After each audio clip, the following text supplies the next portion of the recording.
Hi, friends. Welcome back to Secrets of Art. I'm thrilled to have you here again. In our first video, we discussed why art is such a powerful and inspiring part of life. Today, we're diving straight into the story of one of the most extraordinary figures in art and history.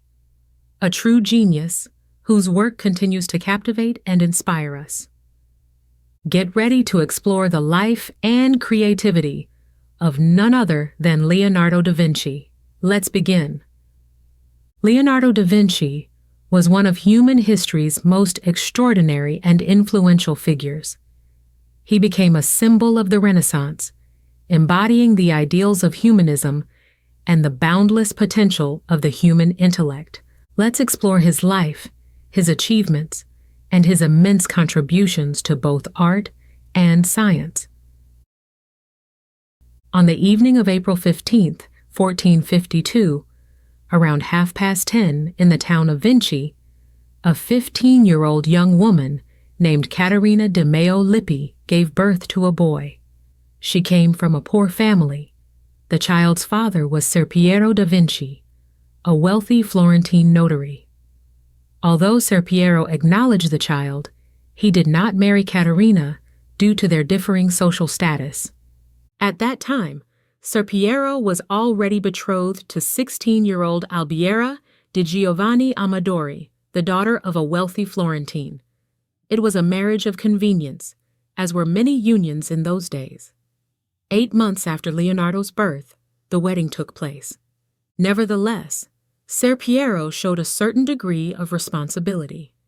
He arranged a marriage for Caterina with Antonio Buti, a lime burner nicknamed a carabriga, Italian for troublemaker, suggesting he had a quarrelsome nature. Although Ser Piero did not raise Leonardo in his own household, he ensured the boy had access to his family's resources and connections. Recognizing Leonardo's exceptional artistic talent from a young age, Ser Piero sought opportunities for him to develop his skills. At around 14 years old, Leonardo was apprenticed to one of Florence's most prestigious workshops, that of Andrea del Verrocchio. Verrocchio was a master artist, sculptor, and craftsman who worked closely with the ruling Medici family. In Verrocchio's studio, Leonardo received a comprehensive education in the arts. He learned not only painting and drawing, but also sculpture, mechanics, metalworking, and anatomy, skills that would later define his diverse talent. Leonardo quickly distinguished himself as a gifted apprentice. Legend has it that he painted the angel in Verrocchio's The Baptism of Christ, a figure so striking that it overshadowed his master's work. After completing his apprenticeship, Leonardo remained in Florence, where his growing reputation brought him commissions from the city's elite, including the Medici family. Under the patronage of the Medici, Florence's powerful ruling family, Leonardo worked on artistic and technical projects that reflected the family's cultural ambitions. He designed elaborate courtly festivals and theatrical performances, complete with intricate sets and mechanical devices. These events not only celebrated the Medici family's power, but also showcased Leonardo's innovative spirit. Additionally, he contributed to the design of fortifications and hydraulic systems in Florence, though many of his plans remained conceptual. Despite his success in Florence, Leonardo eventually sought new opportunities. By the early 1480s, he left the Medici court and moved to Milan, entering the service of Ludovico Sforza, the Duke of Milan. Leonardo's nearly 2 decades in Milan were among the most productive periods of his life. As a court artist and engineer, he painted masterpieces like The Last Supper and designed grand architectural and military projects.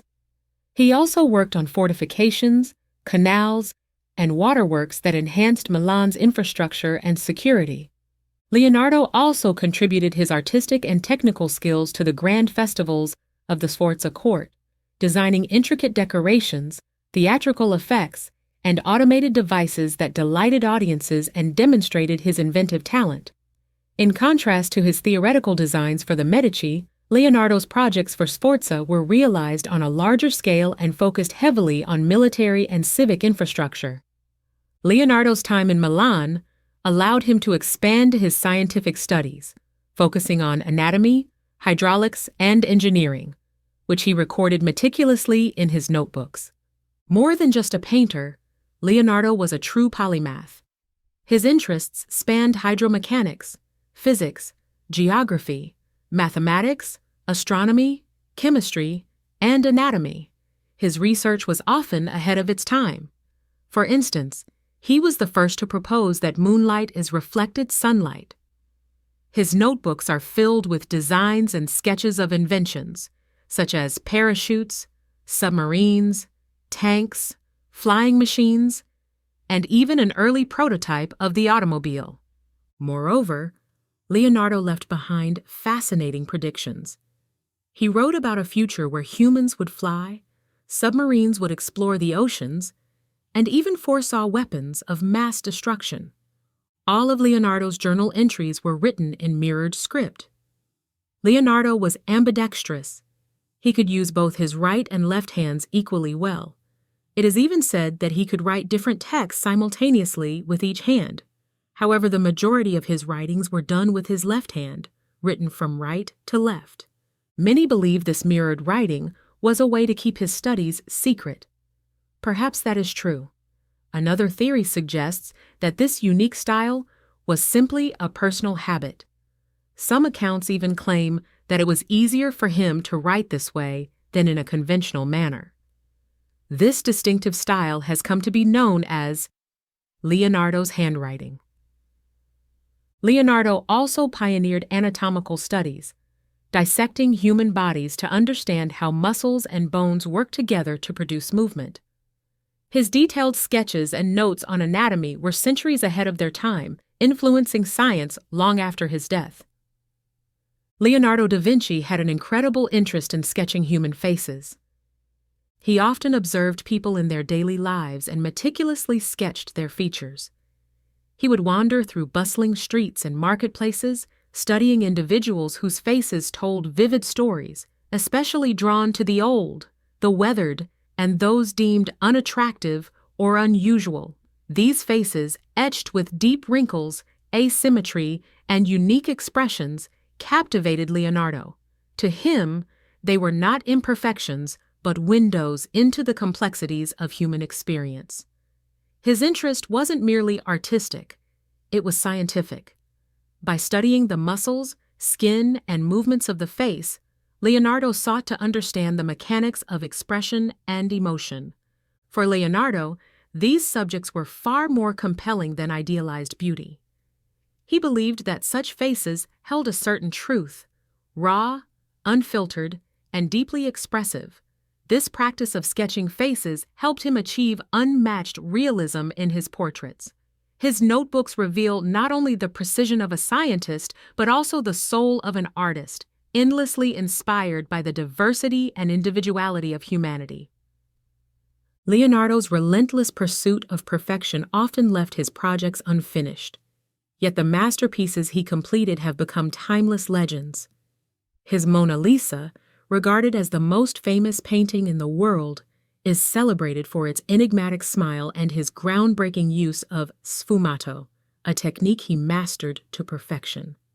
The Last Supper remains a powerful depiction of a pivotal moment in Christian history, admired for its composition and emotional depth. Leonardo's other works, such as The Vitruvian Man, demonstrate his deep understanding of anatomy and the harmony between art and science. Each of these masterpieces reflects the brilliance of a man who fused boundless imagination with an insatiable thirst for knowledge. After serving at the court of Ludovico Sforza and spending several years working in other cities across Italy, Leonardo da Vinci eventually moved to France at the invitation of King Francis I. Here's how it happened. Following the fall of Milan in 1499, when Ludovico Sforza was overthrown by French forces, Leonardo left the city. He spent the following years working on projects in Mantua, Venice, and later returning to Florence. By 1513, he found himself in Rome, working under the patronage of the papal court. However, competition with younger masters such as Raphael and Michelangelo left Leonardo without major commissions. In 1516, King Francis I invited Leonardo to France and offered him the prestigious role of court artist and engineer. The aging Leonardo accepted the offer. He arrived at the Château d'Amboise, riding on the back of a mule, accompanied by his student Francesco Melzi, who had been by his side since their time in Milan, his loyal servant, and 3 unfinished paintings: the Mona Lisa, the Virgin and Child with St. Anne, and St. John the Baptist. Francis I welcomed Leonardo with great honor and provided him with a small chateau, Clos Luce, fully staffed with servants. At the time, France was actively embracing the Renaissance, and Leonardo was treated with profound respect. The king granted him a generous salary and often requested the pleasure of meeting with him, conversing with him, and observing his work on the Mona Lisa. In the comfort of this cozy home, Leonardo was surrounded by care and lacked for nothing. He could take walks, sit in the park, or set up his easel to paint the flowers and trees in the gardens. However, his health began to decline. His right hand grew numb, and he painted less and less. Leonardo da Vinci, who had spent 3 years at Clos Luce, died on May 2, 1519, at the age of 67. According to legend, King Francis I of France was by his side, holding the master's hand. According to his will, Leonardo da Vinci's body was laid to rest in the church of Saint Florentin in the town of Amboise. A church registry entry from 1519 reads, "In the gallery of this church is buried Master Leonardo da Vinci, a Milanese nobleman, the king's first painter, engineer, and architect, State Master of Mechanics, and former painter to the Duke of Milan." Leonardo was buried in the chapel of the church, in the royal necropolis. The 16th century brought new misfortunes to France with the prolonged and destructive wars of religion. The impoverished populace dismantled tombstones and even coffin lids to repurpose the materials for their needs. The bones of those once interred were thrown together into common graves, becoming mixed over time. The church itself gradually fell into ruin. In 1863, thanks to the efforts and determination of Arsène Houssaye, a French writer, poet of the Romantic school and literary critic, and the father of future historian Henri Houssaye, excavations began in the area of the church. Since the bones of the deceased had been mixed together, Arsène Houssaye operated on the principle that Leonardo, among all those who might have been buried there, would have been the tallest and most intellectually prominent. Thus, the skeleton was reconstructed using the largest skull with a high forehead and the most substantial bones. Near these suitable remains, stones with worn letters NC were found. Further digging revealed slabs inscribed with Leo and Dies. These fragments appeared to form the name of the great master, Leonardus Vinicius. In 1874, the presumed remains of Leonardo da Vinci were reburied beneath a marble slab in the chapel of St. Hubert, which had stood in this location since Leonardo's lifetime. It is certain that he would have seen and entered this chapel during his time in Amboise. Leonardo's art and inventions continue to inspire and captivate audiences worldwide, ensuring his place as a timeless symbol of human potential and achievement. Leonardo da Vinci remains a symbol of creativity, intellect, and the relentless pursuit of knowledge. Today, we've explored Leonardo da Vinci's remarkable life and legacy. In future videos, we'll examine his most famous masterpieces, such as the Mona Lisa, the Last Supper, and his other works, uncovering the secrets and fascinating stories hidden within them. What do you think is Leonardo da Vinci's most impressive achievement? His art, inventions, or scientific studies? And why? Share your thoughts in the comments. I'd love to hear your opinions. Don't forget to subscribe, leave a comment, and let's discuss and exchange ideas together. Before we wrap up, I'd like to share something with you. As a professional life coach with a master's degree in psychology, I am passionate about helping people navigate life's challenges and create positive change. If you're struggling to find your purpose, improve relationships with your partner or children, deal with self-doubt or dissatisfaction with your appearance, or try to build a healthier and more balanced lifestyle, I invite you to visit my website, meaningfullivingway.com. With my experience and support, we can work together to bring clarity, confidence, and balance into your life.